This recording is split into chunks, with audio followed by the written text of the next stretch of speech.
I noticed there was a problem in college. I was having depression issues. I had some problems with substances, but I didn't notice that as a mental health issue. So I went to a psychologist, and he diagnosed me with depression. And that, for bipolar, is the course. Usually you get depression first.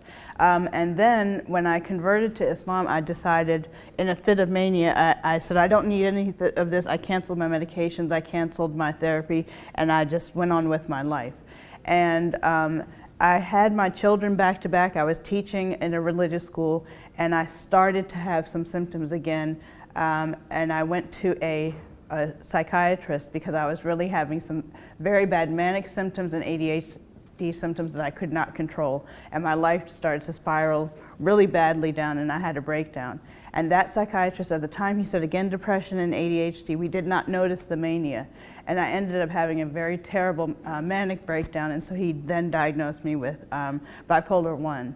And at that time, I didn't understand how I didn't know medication was important. So I was unmedicated, and I kept having episodes. I was very wild, I was out of control. I had, major episodes. I ended up losing my marriage. My children, I had to send them out of the country so that I could get help. So I had a long period of time where I was out of control. I had some addiction issues, some alcohol problems, and I was very close to death a lot of times until I really got this under control.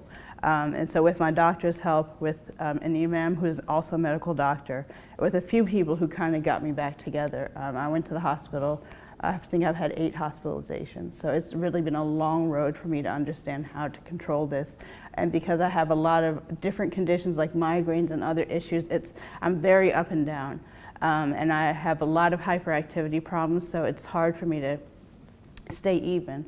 But because I have so many clinicians helping me, I've been able to get a lot of help. And now my children are back in the country, and their dad helps me a lot to stay in control. So my story is, it's a success.